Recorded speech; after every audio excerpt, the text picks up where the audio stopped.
As the first anniversary of your parents' death nears, the pressure of holiday tradition can feel burdensome. How do you honor their memory in a way that feels true to your heart without bowing to traditional holiday pressures? Stay tuned for a special Q&A segment. Welcome to Overcoming Grief, a show for women experiencing profound grief and looking for support in healing and transforming their lives. If you are ready to heal after a loss, create a new self-identity, take responsibility to do the hard things, and get massive results in your life, this show is for you. Now, here's your host, Master Grief and Life Coach, Sandy Linda. Hello, creative humans. How are you all doing today? Let's embrace the splendor of November, a heartfelt tribute to Worldwide Bereaved Sibling Month. In times of sorrow, there is a glimpse of comfort. For individuals who have gone through the significant loss of a sibling, social media platforms act as a sanctuary in the online environment. They offer a space where memories can be shared, tributes can be paid, and connections can be forged with others who understand the unique pain that follows such a loss. In this virtual world, the physical effects of grief may find a release. Tears running down on our cheeks as we read heartfelt stories and recall cherished moments with our departed siblings. Our sad smiles might turn into inspiration as we see others who have been through the same. But let us not forget the influence of these digital platforms to ignite hope and healing. They can be a motivation for reflection and growth, encouraging us to honor our siblings not only during this designated month, but throughout the entire year.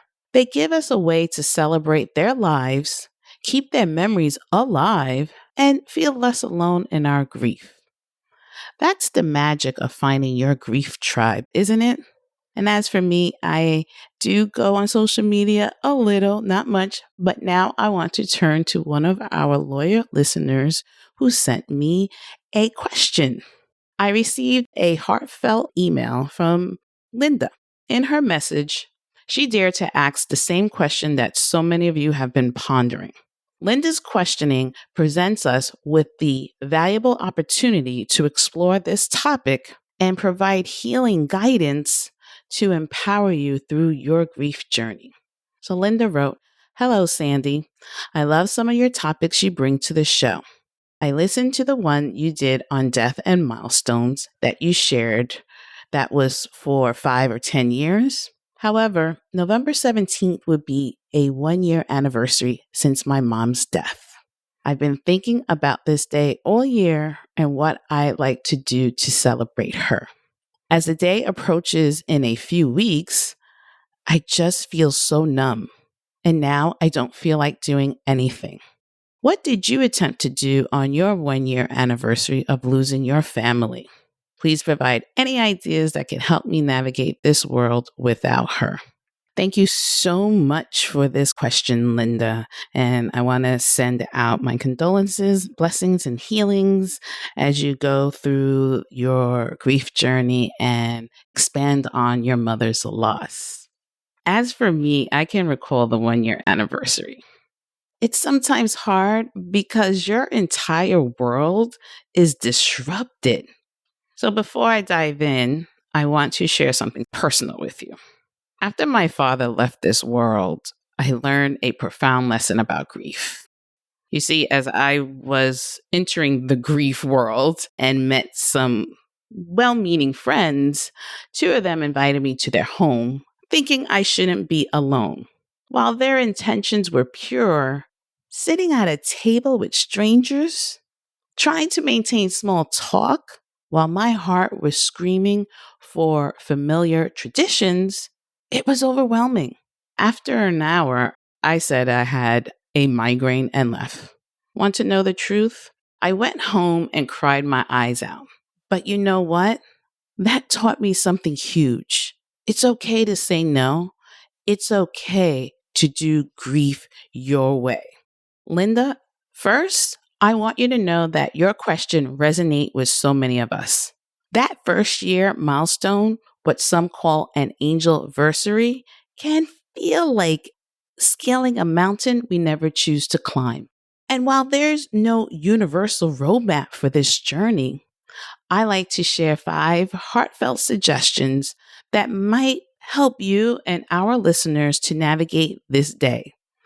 I call it the Angel Day Tributes. Number 1, in your email, you stated that you felt numb and you didn't want to do anything. So I want to start with something gentle. Create a memory space.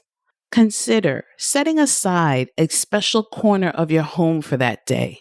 Bring together photos, your mom's favorite flowers, perhaps that scarf she always wore, or items that hold special memories. This isn't about drowning in sadness. It's about creating a sacred space where you can feel close to her. Number 2, write a letter or journal entry. Sometimes the words we never got to say weigh the heaviest. Take time to write a letter to your mom. Tell her about your year, the moments you wish she was there, the things you've learned. This isn't about a perfect composition, it's about an honest expression. Some of our listeners find comfort in reading these letters at their loved one's resting place, while others prefer to keep them private. 3, light a candle of remembrance. There's something insightful about the ritual of lighting a candle for those we have lost. The gentle flame becomes a guiding light of remembrance, a physical manifestation of their enduring presence in our hearts. Consider setting aside a special time, whether morning or evening, to light a candle in your sacred space. Our listeners like to light candles with their family members all at once, which creates a lovely bond no matter the distance. As you watch the flame dance, allow yourself to sit quietly with your memories. Whether you choose to journal, meditate, or be present, this ancient tradition of illuminating our grief can bring unexpected comfort. Number 4, engage in acts of kindness. Your mom's love continues through you. Consider spending part of the day doing something she would have loved or supporting a cause she cared about. Maybe volunteer at her top charity, plant a tree in her memory, or assist someone the way she would. These acts can help transform a day of loss into one of giving and legacy. Number 5, create a new ritual. This might be the perfect time to establish a new tradition that honors both your mom's memory and your need to move forward. Perhaps a morning walk in her favorite park, lighting a special candle, or playing her favorite music. Choose something sustainable that you can carry forward into future years. So, there you have it, 5 gentle ways to honor your first angel day. Think of these as little lights you can choose from. Maybe one speaks to your heart, maybe all of them do. No pressure here, just possibilities. Remember, dear listeners, there's no right way to spend this day. Some of you might want quiet solitude. Others might need the embrace of family. Some might choose to treat it as any other day, and that's okay too. What matters is that you honor your needs and your unique way of grieving.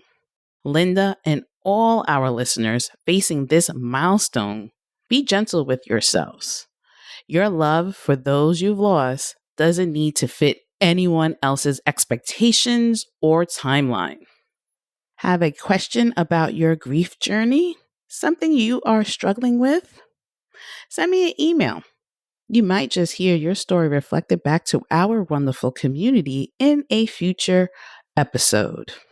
If today's discussion helped you or gave you any insights, please share this episode with someone you know who might go through something similar. Each share brings support and understanding to our listener community. Until next time, beautiful humans, keep being gentle with yourselves. Thank you for joining me on this exploration of 1 year Angel Day. May you find moments of peace, comfort, and new rituals in the days ahead. Take care of those hearts, and when you're ready, embrace new tradition as your mom would want you to. Remember to grieve with grace, nurture your inner strength, and lead with courageous hearts. Thank you so much for listening and have a beautiful, wonderful day. Bye. Thanks for listening to today's episode of Overcoming Grief. If you're ready to move into a new, rewarding life experience and want more information about how to work with Sandy, visit www.sandylinda.com.